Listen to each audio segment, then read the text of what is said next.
Market regulator SEBI ने futures and options में trading के नियम सख्त कर दिए हैं। सेबी ने डेरिवेटिव कॉन्ट्रैक्ट्स में वीकली एक्सपायरी को मंजूरी दे दी है। हर एक्सचेंज को एक बेंचमार्क इंडेक्स के वीकली एक्सपायरी की अनुमति होगी। इसके अलावा सेबी ने एफएनओ में मिनिमम ट्रेडिंग अमाउंट 5 लाख रुपए से बढ़ाकर 15 लाख रुपए कर दिया है। सेबी ने एक्सचेंजों को निर्देश दिए हैं कि वो इक्विटी इंडेक्स डेरिवेटिव्स में इंट्राडे पोजीशन लिमिट की मॉनिटरिंग भी करें। इस बड़ी खबर पर हमारे साथ जुड़ रहे हैं सीएनबीसी आवाज के मैनेजिंग एडिटर अनुज सिंघल और आनंद राठी वेल्थ के डिप्टी सीईओ फिरोज अजीज। पहले बात करते हैं अनुज सिंघल से। अनुज जी, ये बताइए, सेबी के सर्कुलर में हाई पॉइंट्स आपको क्या लगते हैं? स्टेबिलिटी और इन्वेस्टर्स के हित का हवाला यहाँ पर दिया गया है। देखिए, बिल्कुल मनोज जी, काफी टाइम से ये चर्चा थी कि ये नियम आएंगे और आज सुबह एक बार भली मार्केट को लगा था कि कल की बोर्ड मीटिंग में वो नहीं आया तो मतलब ये मामला टल गया, लेकिन ये सुबह ही क्लियर हो गया था कि नहीं, उस बोर्ड मीटिंग की जरूरत नहीं है, ये फैसला आना है और बहुत जल्दी आना है।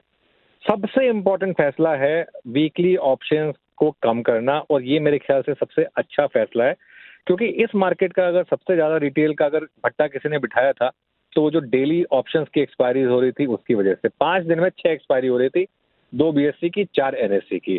अब एक्सचेंजेस को तय करना है, बीएससी की 2 से 1 हो जाएगी तो बीएससी का तो नुकसान कम है, एनएससी की 4 से 1 हो जाएंगी तो अब एनएससी को तय करना है कि भाई निफ्टी रखें, बैंक निफ्टी रखें, फिन निफ्टी रखें या मिड कैप सेलेक्ट। मेरा मानना है कि फिन निफ्टी और मिड कैप सेलेक्ट तो आउट हो जाएंगे सिस्टम से, और ये मेरा मानना है कि निफ्टी और बैंक निफ्टी में वो रोटेट करेंगे, एक हफ्ते निफ्टी की, एक हफ्ते बैंक निफ्टी की।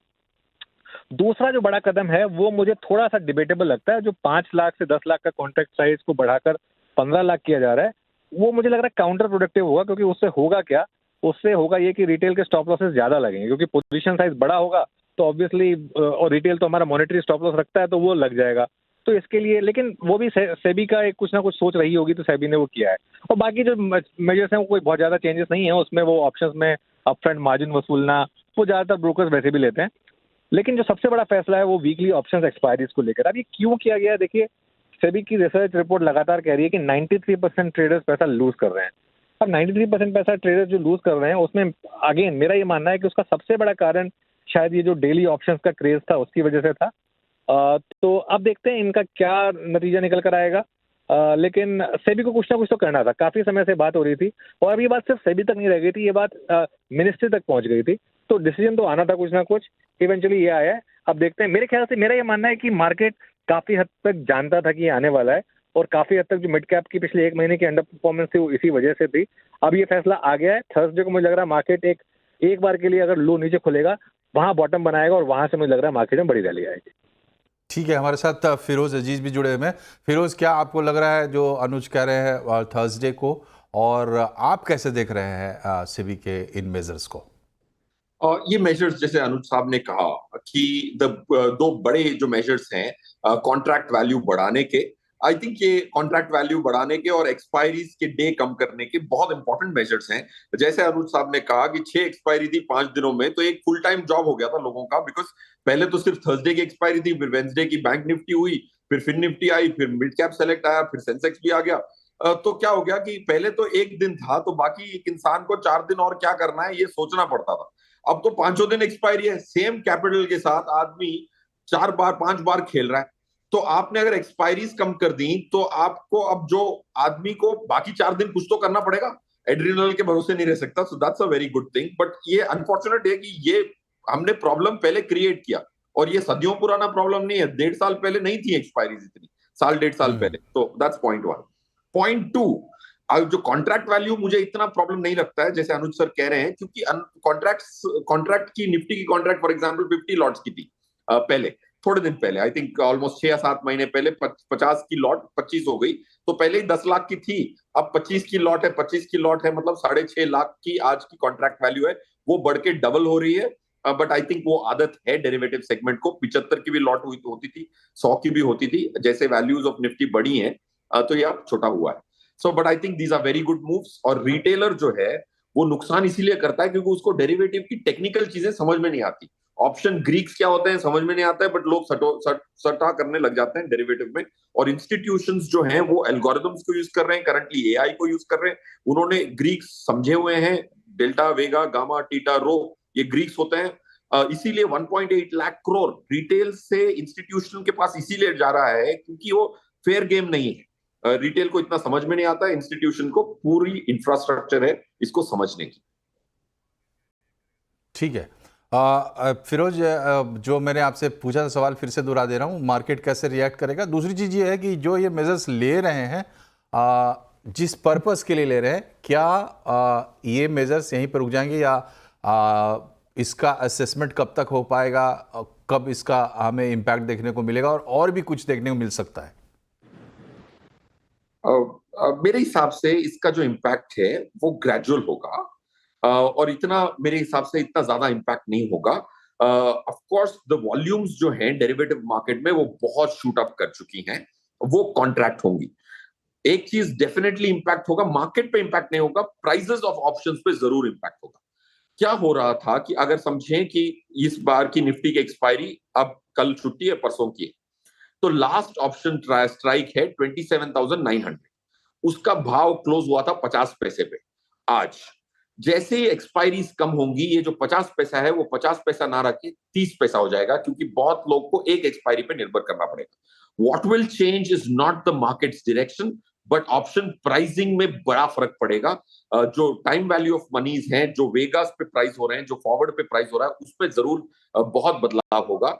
ऑप्शन प्राइसेस चेंज होंगी, इंडिया विक्स चेंज होगा, depending on which index is going to be the most prominent index chosen. Like Anuj sir कह रहे थे, निफ्टी चूज करेंगे, बैंक निफ्टी चूज करेगी, एनएससी, उस पर निर्भर करेगा कि वॉल्स क्या प्राइस होंगी, इंडिया विक्स क्या होगी, उस पर तब्दीली जरूर आएगी। बहुत बहुत शुक्रिया आपका फिरोज, हमसे जुड़ने के लिए। पढ़ते हैं आगे और अब बात करते हैं चुनावी खबरों की।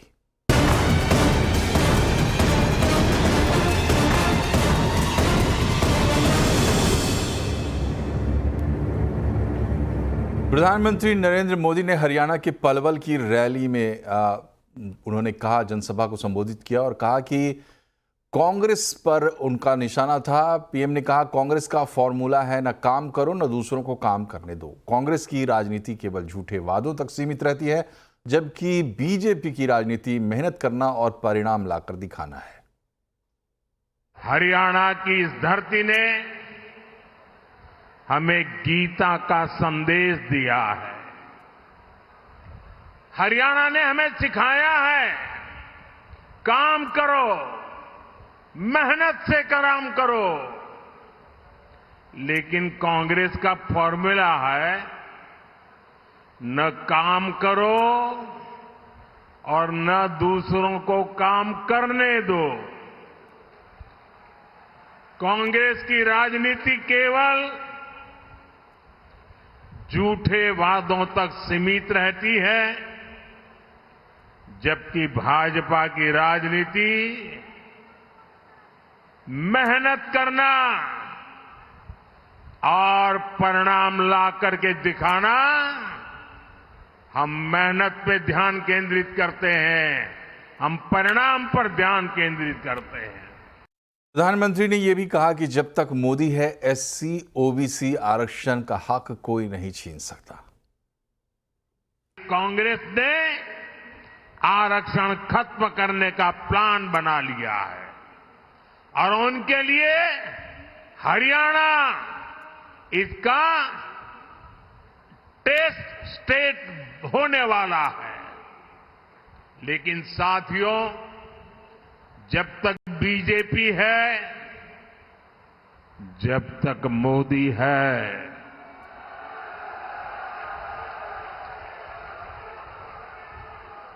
एससी, एसटी और ओबीसी समुदाय को संविधान से मिले आरक्षण का हक कोई नहीं छीन सकता। आपने देखा होगा, ये लोग दिन रात मुझे गालियां देते हैं। अब हमारे मुख्यमंत्री जी, सैनी जी को भी गालियां देते हैं। हमारा और कोई गुनाह नहीं है। हमारा गुनाह यही है कि हम ओबीसी अति पिछड़ी मां की कोख से पैदा हुए हैं, इसलिए गालियां दे रहे हैं। कांग्रेस नेता राहुल गांधी की हरियाणा विजय संकल्प यात्रा सोनीपत के गोहाना में संपन्न हुई। यात्रा के दौरान राहुल गांधी ने जनसभा को संबोधित किया। उन्होंने कहा कि कांग्रेस पार्टी शेरों की पार्टी है, कांग्रेस के नेता शेर हैं। कांग्रेस पार्टी ऐसी पार्टी है जहां सारे के सारे शेर एक साथ खड़े हो जाते हैं, मिल जाते हैं। बाकी दुनिया में आपको नहीं मिलेगा। आप किसी भी जंगल में देख लो, आपको शेर अलग अलग मिलेंगे। कभी कभी हमारे शेर थोड़ा थोड़ा लड़ जाते हैं एक दूसरे से। फिर मेरा काम शेरों को एक साथ खड़े करने का है। तो ये शेरों की पार्टी है, ये किसी से नहीं डरती है। हरियाणा विधानसभा चुनाव में छात्रों के क्या है मुद्दे और मांग, किस पार्टी से है नाराजगी और किससे है काम। हमारे संवाददाता आलोक प्रियदर्शी ने हरियाणा के एजुकेशन हब कहे जाने वाले रोहतक में महर्षि दयानंद यूनिवर्सिटी के छात्रों से बात की। रोहतक हरियाणा का एक बड़ा शैक्षणिक केंद्र यानी एजुकेशनल हब है। यहाँ पर Indian Institute of management, medical college और कई सारी यूनिवर्सिटीज़ भी हैं। इस वक्त हम मौजूद हैं रोहतक के महर्षि दयानंद यूनिवर्सिटी में और हमारे साथ मौजूद है इसी यूनिवर्सिटी में पढ़ने वाले कुछ छात्र और प्रोफेसर, जिनसे जानेंगे उनके मुद्दे और उनकी राय हरियाणा विधानसभा चुनाव को लेकर। अनएम्प्लॉयमेंट एक बड़ा मुद्दा रहेगा इस पर चुनाव में। 2019 में जो इन्होंने इलेक्शन लड़ा था उसमें एक ही मुद्दा था कि इन्होंने ग्रुप डी में नौकरियां लगाई थी। अब की बार तो इन्होंने उनको भी हटाने का काम किया है। एक ग्रुप डी का एग्ज़ाम करवाया है, उसमें भी इनका अब वो फेल हो गए हैं। उसमें हाईकोर्ट ने उसको दोबारा से एग्ज़ाम लेने के लिए बोला है, उसमें भी ये फेल हो रहे हैं। अच्छा, शिक्षा में इन्होंने क्या किया, सेल्फ फाइनेंस कोर्सेज स्टार्ट कर गए हैं। जो रेगुलर कोर्स थे उनको ख़त्म कर रहे हैं, सेल्फ फाइनेंस लेके आ रहे हैं। सब यही इनका मुद्दा है क्या? परमानेंट भर्तियां नहीं कर रहे हैं। सरकार तो सर जाती रहती है। सरकार ये नहीं सोचती कि आज के टाइम में हर एक परिवार को व्यवस्था देना चाहिए, फ्री सुविधा होनी चाहिए, फ्री सुविधा और शिक्षा फ्री होनी चाहिए। सर इस पर ध्यान नहीं जा रहा ना। भाई सिलेंडर के चक्कर में सिलेंडर फ्री दे दिया, हम अनाज फ्री दे दिया, भाई फलाना फ्री दे दिया, बस फ्री कर दी। सर फ्री से कुछ नहीं चलेगा। एक नॉर्मल परिवार को, एक मीडियम फैमिली को सिर्फ शिक्षा और स्वास्थ्य फ्री दे दो। हमें किसी को जरूरत नहीं किसी चीज़ की। फ्री की चीज़ मिलने पर लोग अट्रैक्ट होते हैं जैसे उस तरफ जाते हैं, लेकिन ऐसा कुछ होता नहीं है रियल में। बाद में कुछ वो रिजल्ट निकल के नहीं आता है, वो सिर्फ वोट्स के लिए होता है एक टाइम के लिए। बीजेपी ने बेटी पढ़ाओ बेटी बचाओ जैसा किया, तो हरियाणा में इससे कुछ फर्क पड़ा इस स्लोगन से? थोड़ा बहुत पड़ा है, बट उतने ब्रॉड लेवल पे नहीं पड़ा है जितना पढ़ना चाहिए। अभी भी लड़कियों को बाहर निकलने में डर लगता है और उनके सेफ्टी को लेके बहुत बड़ा इशू है। रोहतक में विधानसभा चुनाव में राजनीतिक घमासान है, क्योंकि यहां के कांग्रेस और बीजेपी उम्मीदवारों के लिए दो पूर्व मुख्यमंत्री भूपेंद्र सिंह हुड्डा और मनोहर लाल खट्टर ने अपनी पूरी ताकत झोंक रखी है। राजधानी दिल्ली से 70 किलोमीटर दूर हरियाणा के रोहतक में कैसा है चुनावी माहौल, देखिए आलोक प्रियदर्शी की ग्राउंड रिपोर्ट।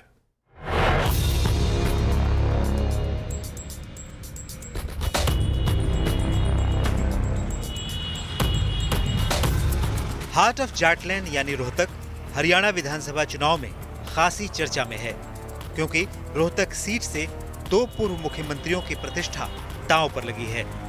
रोहतक से बीजेपी प्रत्याशी मनीष ग्रोवर को पूर्व मुख्यमंत्री मनोहर लाल खट्टर का करीबी माना जाता है।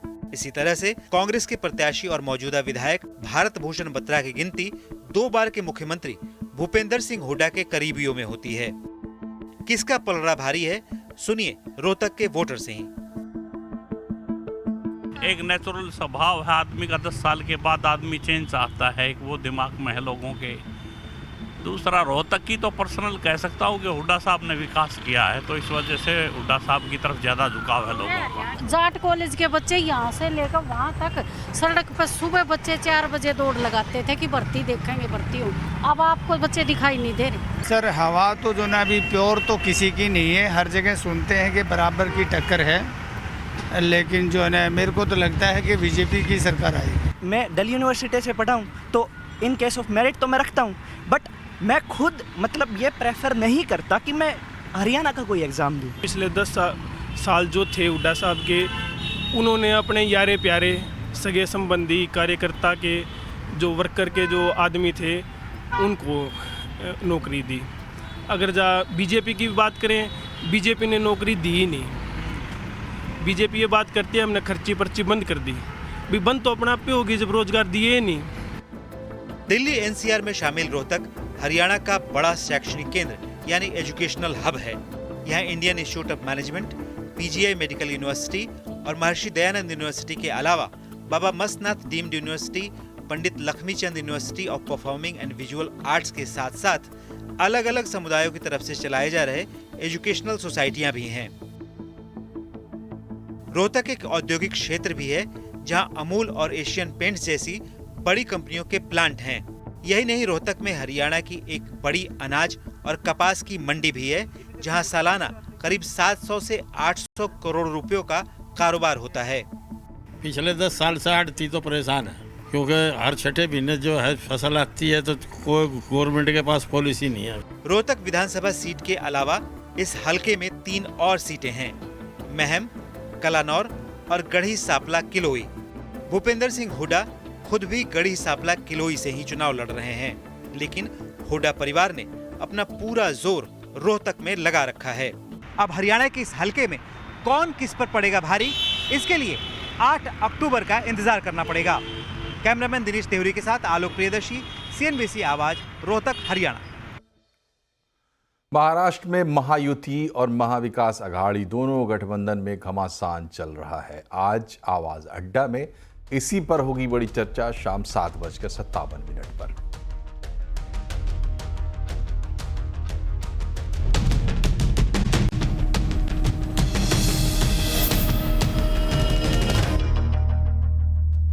ब्रेक के बाद एक बार फिर से आपका स्वागत है। गरबा के गहनों का श्रृंगार देखते बनता है, लेकिन गोल्ड ज्वेलरी पहनना सबके लिए मुमकिन नहीं है। इसीलिए ऑक्सीडाइज ज्वेलरी का चलन काफी बढ़ा है। ये सस्ती भी है और सुंदर भी। देखिए रिपोर्ट।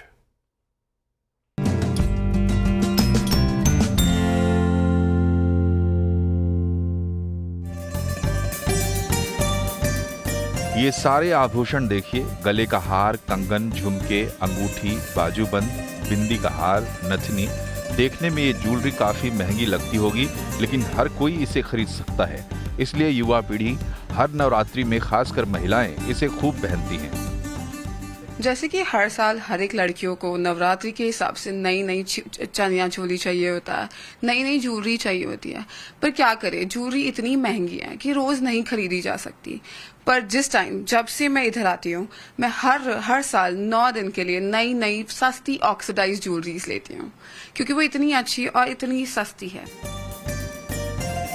जनरल से लेकर premium oxidised, fusion, German silver और सिल्वर डार्क ज्वेलरी पूरा विंटेज लुक देती है। आपको देखने में सोने के गहने ही लगेंगे, लेकिन अगर इनके दाम की बात करें तो एक सेट 150 रुपए से शुरू होकर 1000 रुपए में मिल जाता है। खिलैया इसे रोज अलग अलग डिजाइन में पहने तो भी महंगी नहीं पड़ती। इस बार नवरात्रि में silver brass jewellery, oxidise jewellery, premium fusion jewellery and German silver jewellery का काफी ट्रेंड है और पिछले 4-5 साल से इसका ट्रेंड बढ़ता ही जा रहा है और ये अफोर्डेबल प्राइस में आती है और खिलैया का चार्म पहनने से बहुत बढ़ता है, इसलिए ये ट्रेंड बढ़ता जा रहा है और सब पहनना पसंद करते हैं ये ज्वेलरी को। ये चमकीले आभूषण नवरात्रि के अलावा शादियों में भी महिलाएं पहनने लगी हैं। गहनों के बगैर आपका श्रृंगार अधूरा है और अगर ऐसे में इस तरह की ज्वेलरी मिल जाए तब तो नवरात्रि में मानो सोने पे सुहागा हो जाता है। केतन जोशी, अहमदाबाद। नवरात्रि में गरबा खेलते वक्त अगर अपने हाथों से बना ड्रेस पहना हुआ है तो आप दूसरों से काफी अलग दिखेंगे। एम्ब्रॉयडरी वर्क से बने गरबा के ड्रेस की डिमांड अब विदेश में भी काफी है। इस बार गरबा में कौन कौन से नए ड्रेस देखने को मिलेंगे, बता रहे हैं केतन जोशी।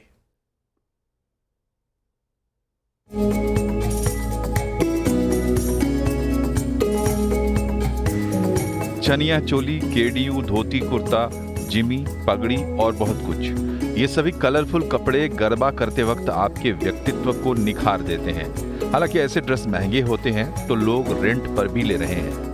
नवरात्रि के कुछ ही दिन बाकी है तो मैंने सोचा इस बार मुझे कुछ अलग नया पहनना है, तो मैं पोई फैशन में देखने के लिए आई कि कैसा ट्रेंड अभी चल रहा है। तो अभी ना ये विंटेज कलेक्शन बहुत चल रहा है, तो मुझे विंटेज कलेक्शन बहुत इनका फिनिशिंग भी बहुत अच्छा है और पहनने में भी बड़ा मजा आता है। तो इनकी डिजाइन्स भी यूनिक रहती है। हर नवरात्रि पे हर साल अलग अलग ट्रेंड्स आते हैं, कोई एक ट्रेंड फॉलो नहीं होता। तो तो फिर हर बार तो नहीं परचेस कर सकते ना चोली, तो इस बार मैंने सोचा है मैं चोली रेंट पे लूंगी और हर बार चमकूंगी, हर दिन चमकूंगी, 9 दिन चमकूंगी मैं। गुजरात की संस्कृति को दर्शाते हुए चित्र जैसे कि हाथी, घोड़े, दीवार के पौराणिक चित्रों को अंकित करके चनिया चोली, केडियू और अन्य चीजें हाथों से बनाई जाती हैं। हैंडमेड होने की वजह से चनिया चोली 4500 रुपए से लेकर 25,000, केडियू धोती का पूरा सेट 7,000 से लेकर 10,000 रुपए तक आता है। पिछले 5 सालों से मेरा इंडिया से बाहर मेरी डिजाइन्स जा रही है। उसमें अमेरिका है, फिर कनाडा है, ऑस्ट्रेलिया, न्यूजीलैंड, इस बार उसमें जापान ऐड हुआ है। फर्स्ट टाइम जापान से मैं कुछ उनके लिए करने वाली हूँ। तो इस तरह से, और लंदन, बस इतने सिटी है, वो 5 साल से मैंने एक्सप्लोर किया है। गरबा के स्टेप्स आपको ठीक से नहीं आते तब भी आपके पास बढ़िया चनिया चोली और धोती केडियू है तो लोगों की नजर आपके ऊपर ही रहेगी। हाथों से बने इस प्रकार के नवरात्रि के ड्रेस की काफी डिमांड है, इसलिए अब ये ड्रेस ग्लोबल भी बन चुके हैं। भले ही ये 9 दिन का त्योहार हो, लेकिन डिमांड पूरे साल रहती है। केतन जोशी, अहमदाबाद। तो गरबा में कपड़े और ज्वेलरी हो गए तो फिर बचा क्या? बचा टैटू। इस बार क्या है टैटू का ट्रेंड? देखिए केतन जोशी की रिपोर्ट। यहाँ स्टूडियो में आप माहौल देखिए, नवरात्रि बस अब आने को ही है और यहाँ पर जो खेलैयाओं ने टैटू किया है वो अलग अलग मैसेज देता है। हम आपको बताएं, डिकोड करें ये टैटू किस किस तरह का है, उससे पहले ही हम उनसे ही जानने की कोशिश करते हैं। बताइए, आपका ये टैटू क्या मैसेज देता है? Woman safety. राइट। तो कितने समय तक ये रहने वाला है ये टैटू? आई विश रहे ज्यादा, बट कलर क्या है, ऑर्गेनिक जैसा यूज किया है तो वो वॉश करने से निकल जाता है, ताकि स्किन में भी आगे कुछ प्रॉब्लम। गरबा है अब ग्लोबल भी बन चुका है। देखिए यहाँ यूएसए में जो इलेक्शन आने वाला है, आप बताइए आपका ये टैटू क्या मैसेज देता है? मेरा जो ये टैटू है वो यूएसए में जो इलेक्शन हो रहा है उसके बेस पे मैंने ये थीम करवाया है। बिल्कुल। और अगर मोदी 3.0 विकसित भारत, ये भी यहाँ टैटू में दिख रहा है। अच्छा, आप बताइए ये क्या मैसेज दे रहा है और ये कितने दिन तक टिकेगा आपके बैक पर? मैंने जो टैटू करवाया है वो तीसरी बार इलेक्शन जीते हैं उनका टैटू करवाया है, और ये टैटू शायद 10-15 दिन रहेगा। तो सिर्फ अहमदाबाद में नहीं, लेकिन पूरे गुजरात में आपको अलग अलग तरह से इस तरह के जो टैटू यहाँ बनवाए हैं, जो सिंपल टैटू भी आप यहाँ देख सकते हैं। जो खेलैया है वो कुछ ज्यादा नहीं, लेकिन कुछ आधे घंटे में करवाना चाहते हैं, उनके शरीर पर, हाथ पर भी यहाँ पर देख सकते हैं। और ये लाइव टैटू भी यहाँ पर हो रहा है। तो हम कह सकते हैं कि पूरे गुजरात में आपको माहौल है वो रंगीन दिखेगा, कुछ न कुछ मैसेज भी रहेगा। सिर्फ अपने हाथों पर या बदन पर कोई सिंबॉलिक टैटू नहीं है, लेकिन एक बड़ा मैसेज है, आने वाले भारत का भी मैसेज है। यहाँ वुमेन एम्पावर के लिए भी एक बात की गई है। जो अलग अलग घटनाएं हुई है, जो महिलाओं के ऊपर अत्याचार हुए हैं, उनको रोकने का भी यहाँ पर संदेश दिया जाता है। तो हम कह सकते हैं कि इस बार जो नवरात्रि है वो काफी संदेश भरी है। सिर्फ गरबा नहीं होगा, लेकिन साथ ही साथ बहुत सारे मैसेज भी देने को मिल सकते हैं। केतन जोशी, अहमदाबाद। इसी के साथ बुलेटिन में फिलहाल इतना ही, लेकिन आप रहिए खबरों पर अपडेट और जुड़े रहिए CNBC आवाज से हमारे सोशल मीडिया हैंडल्स के जरिए। नमस्कार।